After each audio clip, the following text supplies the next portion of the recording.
بسم اللہ الرحمن الرحیم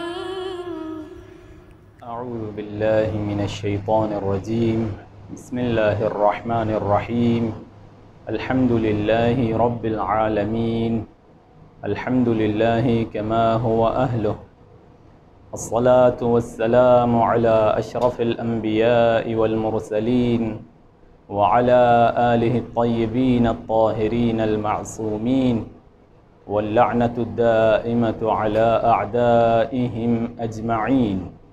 گزشتہ درس میں ہم نے مخرج نمبر 12 مجموعی طور پر اور زبان کا مخرج نمبر 8 پڑھا تھا۔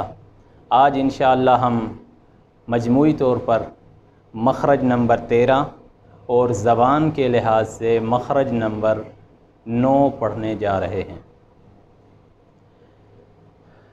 زبان کی نوک نیچے والے سامنے کے 2 دانتوں کے پیچھے لگانے سے اور پشت زبان اوپر والے 2 دانتوں کے قریب لانے سے زا، سین اور صاد یہ 3 حروف اس طرح ادا ہوں گے کہ اوپر نیچے کے دانتوں کے درمیان سے آواز یا ہوا خارج ہوگی، یعنی زا، سین اور صاد کی جو ہوا یا آواز ہے وہ دونوں اوپر نیچے کے دانتوں کے درمیان سے، یعنی دانت آپس میں بالکل بند نہیں ہوں گے، تھوڑا سا کھلے رہیں گے جہاں سے ان کی آواز خارج ہوگی۔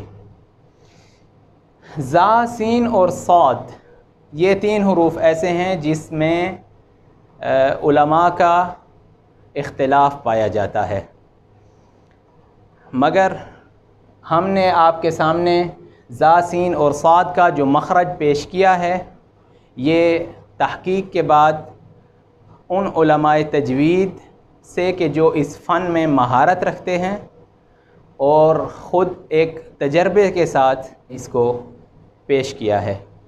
اب اگر ہم اس کی طرف آتے ہیں مثالوں کی طرف، زحزح، رجسن، قصص، یہ انشاءاللہ اگر آپ توجہ کریں تو یہ مخرج آپ کے لیے واضح ہو جائے گا۔ ز، از، اس، اص، ز، سین اور صاد۔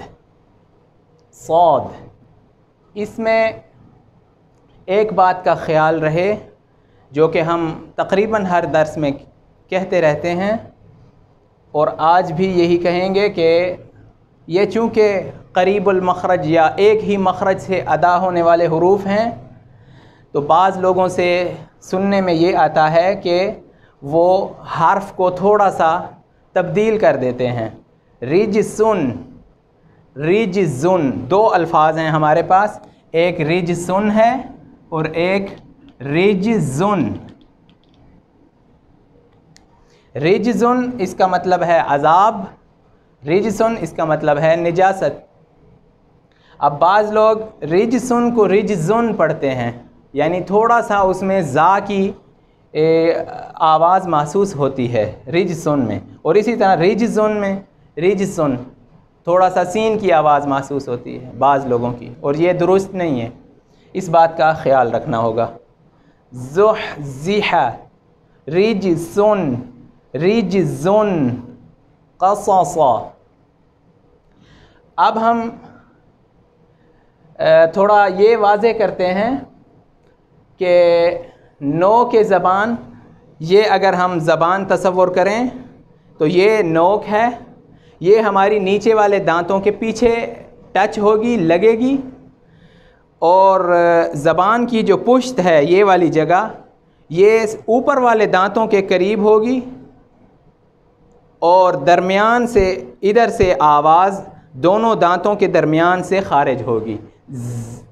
از، اس، یہ اگر آپ غور کریں تو آپ کو ایسا ہی محسوس ہوگا۔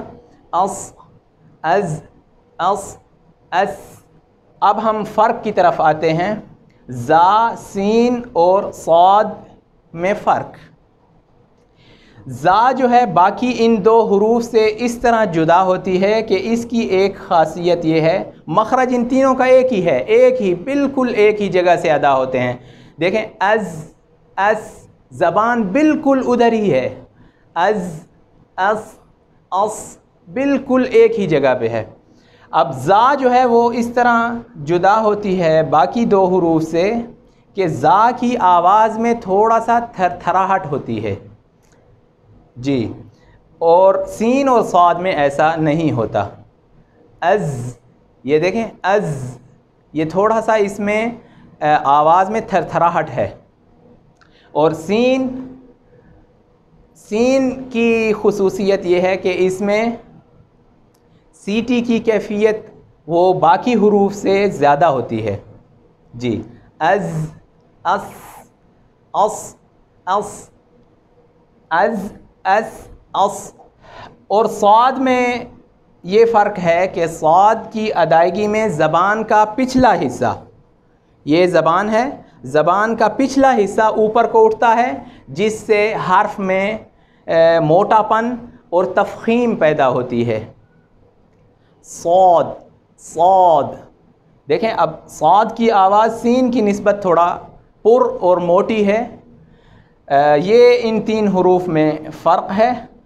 اور ایک اور بات یہ ہے کہ صاد کی ادائیگی میں بعض لوگ اپنے ہونٹوں کو آگے کی طرف ایسے گول کرتے ہیں، اس، اس، یہ درست نہیں ہے۔ اس، اس، یعنی ہونٹ طبیعی طور پر اپنی جگہ پہ باقی رہیں۔